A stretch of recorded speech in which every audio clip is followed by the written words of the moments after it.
Well, Yeah. awesome, man. I wanna get into your work real quick because I figured you'd be an amazing person to ask this to. I want to just ask briefly about Christian philosophy and whether or not like that's an oxymoron based on Kant's essay, "What is Enlightenment?" Kant says, "Enlightenment is man's emergence from his self-imposed nonage. Nonage is the inability to use one's own understanding without another's guidance." And he goes on to say, dare to know, and this is the whole mark of enlightenment is thinking for yourself type stuff. And so, people who look to church councils and all this stuff as parameters or yeah, guiding limiting concepts or whatever he would say, they haven't emerged. They're not enlightened folks. They don't think for themselves. They're still trapped in their nonage.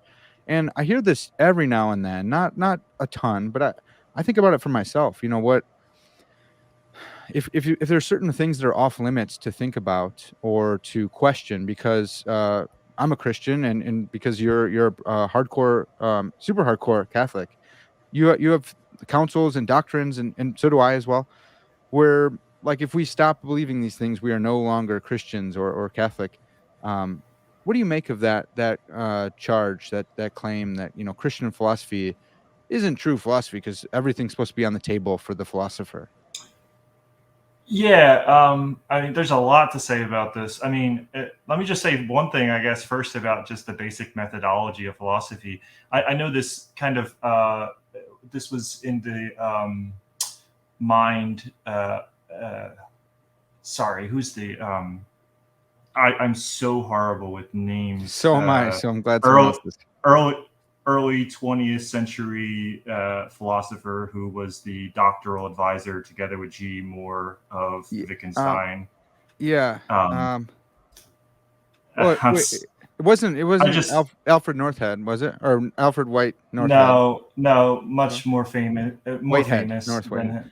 Um, Yeah, the other one who wrote the Mind book, he, like, started behaviorism, is no, that? he wrote among other things he wrote Why I Am Not a Christian. Oh. Didn't you already say it? It was Uh, Russell? Bertrand Russell? Russell, sorry, yeah, Russell. Just Oh, I couldn't thought you remember. mentioned. Okay, Yeah. see, here I am. I'm a philosophy professor, and I can't remember Bertrand Russell's Yeah, name. yeah. Russell, had that. I think a similar thought, right? That Thomas Aquinas wasn't a real philosopher because, after all, he started with his conclusions. Mm, And I think so. Just like, uh, I mean, I'm open to hearing from other philosophers about how they go about developing arguments. But I mean, it seems to me when I'm thinking about philosophy, I start off with conclusions. I start off with things that seem true to me, and I go in mm, search of arguments for those things, or things that seem false to me, and arguments against them. So I don't think that kind of Russell, and to whatever extent Kant it shares in that. I mean, this kind of idea gets any traction. Everybody starts with conclusions. Everybody starts with things that seem true or false to them, and uh, and then goes on to think, okay, what kind of arguments could I develop for or against that? And it's also worth noting that that's not even unique to philosophy. As yeah. scientists start with conclusions too, right? The second step in the scientific the scientific method, as we all learned way back in fifth grade or whatever it was, right, is to form a hypothesis. In other words, a conclusion that you're going to seek to confirm or disconfirm by experimentation. Um, Everybody starts with conclusions. So I don't know what kind of bite that kind of criticism is supposed to have. Yeah.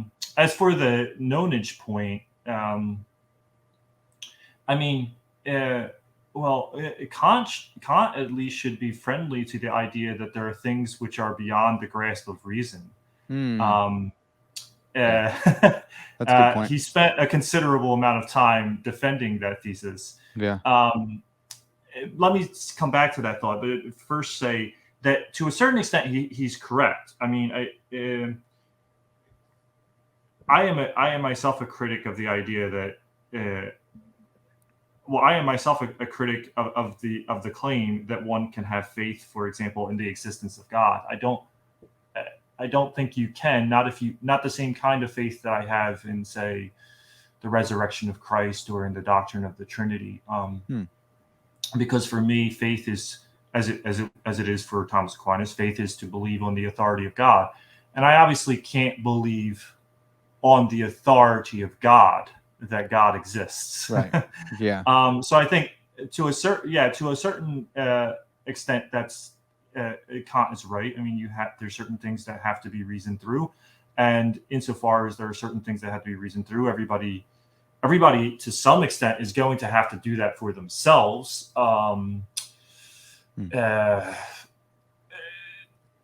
Even if you're in the business of accepting somebody else's testimony on a certain subject, you're making the reasoned decision to accept this person's testimony, to decide that this person is competent and reliable, Right. or is an expert, and you have to make that decision for yourself. And that's very much the kind of reasoning I think most people are engaged in when they decide, for example, to accept Christianity, or more specifically, to accept the authority of the Catholic Church. I mean, obviously, the Christian doctrine or the Catholic Church can't compel anybody to accept its authority.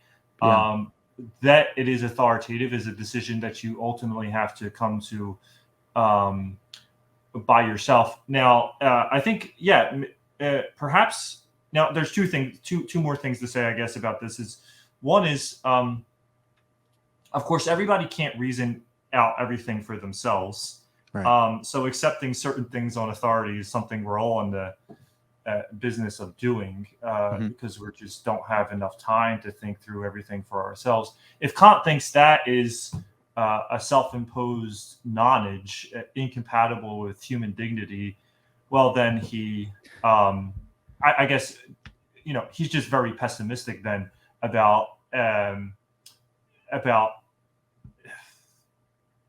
how human ways of knowing are compatible with human dignity, or a proper kind of human self-understanding. And more specifically, when we come to things, if we're convinced that there are truths beyond the grasp of reason, as I mentioned already, that Kant certainly accepts that, he believes that. And we also think we are in possession of arguments to the effect that there is a God, and that God has that God knows truths which we can't reason to, but that He has revealed them to us. Well, then, okay. I mean, we're I think we would be fools not to accept the testimony of God as to matters which are beyond the ability of reason to demonstrate. I really don't know what Kant has to say about revelation, and whether he thinks, I mean, and this is before we get to any kind of ministers or councils, right? It's just, are you going to put yourself under the nonage of God? And I certainly want to say, yes. If I could be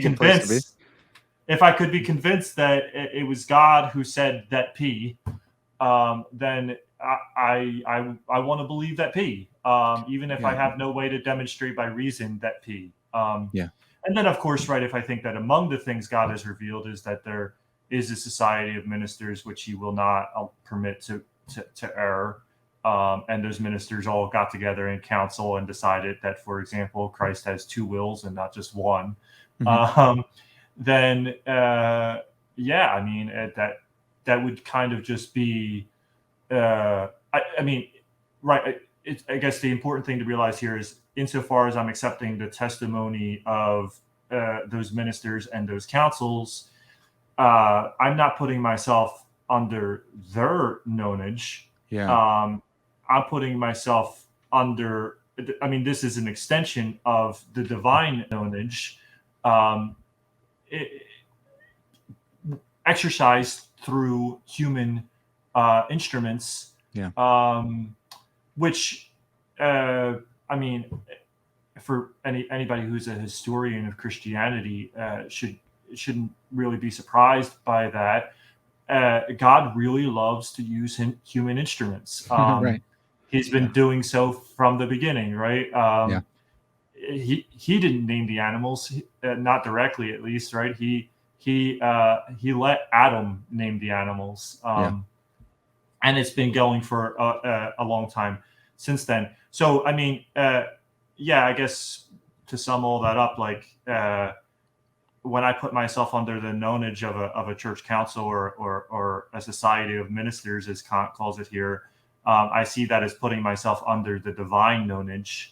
And I think if we're convinced, as Kant himself argued extensively, that there are truths which cannot be demonstrated by reason alone, then putting yourself under the divine nonage as to those truths is a good thing to do. I don't know what Kant's retort to that would be. I mean, I think I suspect Kant, like lots of his contemporaries, was probably just a little skeptical that the relevant ministers and councils actually spoke on God's behalf in the relevant kind of way. And I mean, okay, yeah, there's a lot of problems there. That's a complicated issue. I'm not going to pretend otherwise. But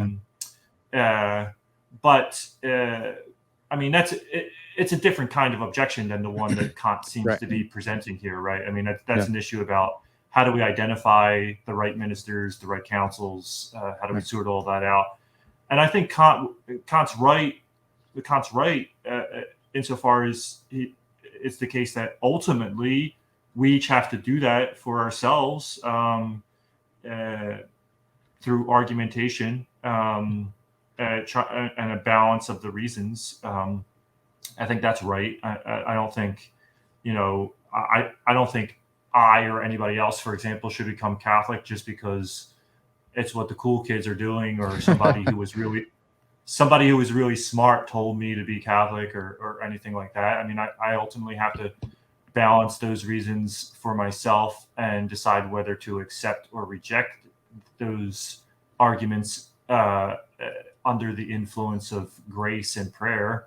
But if I can correctly identify the right ministers and the right councils and so on, then I think everything I've said up to this point goes through, and Kant would be a fool not to put himself under the divine nonage in that way. Yeah, man, that's huge. Some people, I love what you said about the cool kids and Catholicism. Some people find out that Alex Proust is a Catholic, and they go, oh well, that's it. That settles it. That's like that's the end right there.